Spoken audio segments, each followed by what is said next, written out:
Welcome, Exiles. Let's talk secret tech. So, this most recent build I was building, a Pathfinder Winter Orb, kind of sucked, but there was one thing about this build that I liked a whole lot, and I'm going to use it in the future. And that's what I'm going to go over today. Sometimes you'll make builds that they fail for one reason or another, but even within those failures, there might be things that worked well that you can reuse for future builds. You know, that's how you develop, that's how you learn to build things better and better and better. I've done this a lot in Path of Exile, where you take puzzle pieces of certain parts of a build, and you take that out of that build that maybe didn't work, but you saw this puzzle piece worked, and you fit it into another build where it doesn't have a lot of opportunity cost, and it still is a big bang for your buck. Now, in this character, the puzzle piece I'm referring to is using one life flask slot in order to get Fortify and Righteous Fire, which is roughly 39-40% more spell damage, into any spellcaster that is life-based and is using Petrified Blood.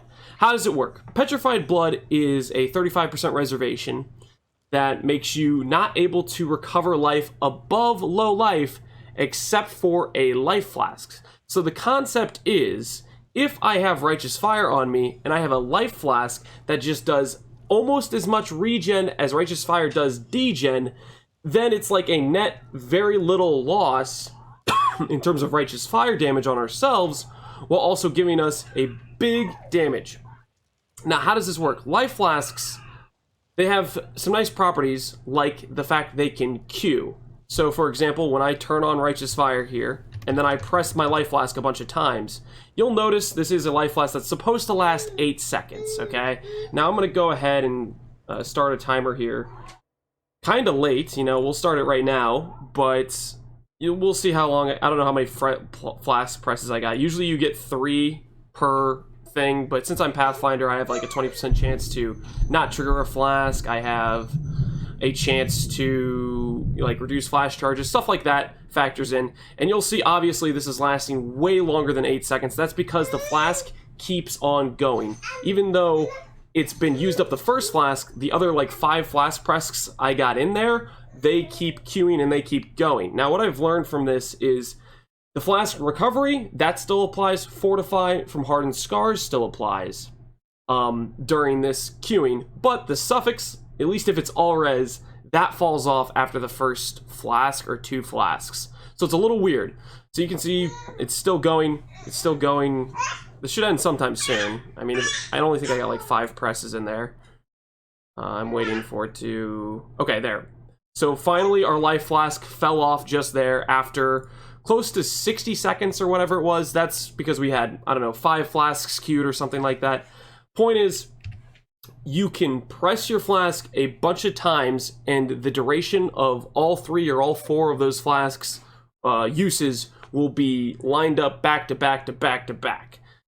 This allows us to, say we're in a mapping scenario, continually queue up that flask higher and higher and higher. Previously, this is something you could do with mana flasks. It was very, very strong, and GGG gave it the axe. It still works for life flask, and this is a good scenario to use it on with life flasks. So the benefits we get from this are, we get Fortify, which is huge considering GG plans to make it so spellcasters can't get Fortify anymore. This might be a way for spellcasters to still get Fortify type of thing. And just permanent uptime on Fortify where you don't have to constantly shield charge or hit an enemy or whatever. That feels really good. And then on top of that, the more multiplier from Righteous Fire, let's see, wherever I have it, it's 38% more at gem level 19. At level 20, I think it goes like 39% more. That's a huge damage multiplier. That's pretty much a best-in-slot extra link on your damage. It's massive.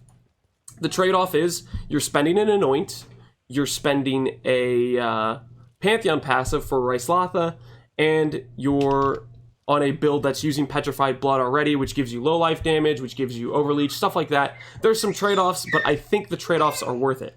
Now let's look at the math for how this works real quick. I wrote up a few calculations here. This is with a build, if the formula for RFD again, this is at a basic level of you just have a build that has 75 fire res, nothing more, no extra mitigation. This is the baseline stats. This is the rough formula for it. Other things would go into it with less damage taken, this or that, etc. But this is the baseline. At 4K life, you're taking 900 degen per second, 5K, 1100 degen per second, 6K, so on and so forth. Okay? You can see the scale. As you get higher in HP, you're taking this amount of degen per second from Righteous Fire. Now, when we consider flasks, at the baseline of having Hardened Scars Anointed and Ryslotha, I should probably talk about this real quick. Ryslotha gives 60% recovery rate of flasks while on low life. If your life flask, with Ryslotha considered, regenerates just a little bit under your degen of Righteous Fire, you can proc your life flask all the time while on low life and get the multiplier from Ryslotha along with the life flask charges regenerated from Ryslotha. So that's why in this chart, that's what we're considering. We're considering Hardened Scars plus Ryslotha. So as you see here, just with a Saturated Divine, you're only at 180 degen per second at 4K life. And then so on and so forth. As you get up more in life, you need to kind of up your scale in terms of which flask you're using to get more regen from your flask. Saturated Eternal gives you about 1100. Cautious Divine, again, about 1100.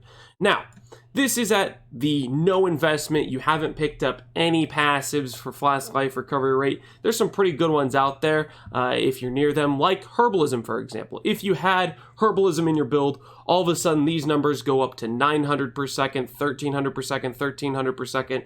You can see the scale. You can see how if you were to grab something like 10% flask effect, that's another 100 life. Or at least, you know, there's scenarios where you can grab a little bit of flask effect from a little bit of investment here or there. You can tag it in, and all of a sudden you're very close to competitive to what you need life sustain wise to be just under that Righteous Fire degen damage. The way this will work out is if you're a Pathfinder or Ascendant, you're going to have 100% uptime on these flask charges, no problem. If you are any other build that doesn't have any investment, at the bare minimum, while you're mapping, you're going to be able to queue that flask so many times. By the time you've killed the boss, you're going to have another 100, 120, who knows how many seconds of flash charge available. That's not going to be an issue. The one pinch point or inflection point or whatever where it might feel bad is on a boss. Now, on a boss, we're looking at the scenario where we have ourselves Ryslotha, okay? And we queue the flask 3 times to start out with. If you have Ryslotha, it has this node that is regen 3 life flask charges per 3 seconds. Basically, consider it, you're getting 1 flask per second. It only works if you haven't used a life flask recently. So what you can do is you queue all those 3 life flasks all at the same time, and then for 4 seconds, you aren't getting flash charges. For the next seconds until you hit the end of the duration of all 3 of those queues, you're going to be generating charges.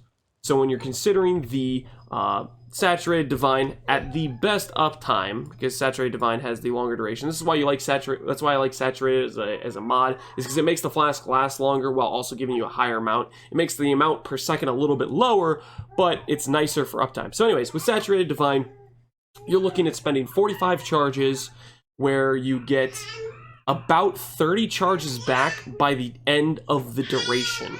So you can see that you'll get 30 seconds into another 20 seconds, into another 10 seconds, into another 10 seconds type of thing.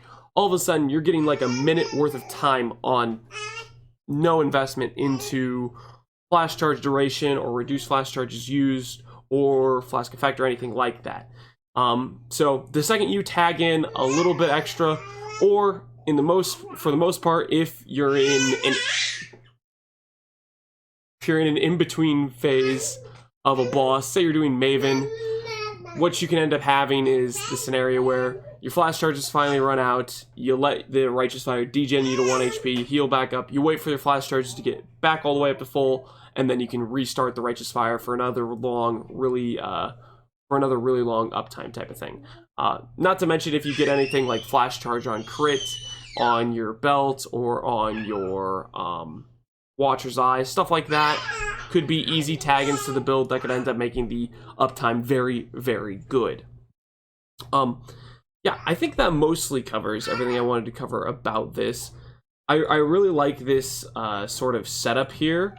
All in all, I hope that gives you kind of a cool puzzle piece to work with in the future. I personally am going to use it in the future. Either maybe sometime if I still make some more builds this league, or just next league when I get another chance to make some more life-based casters.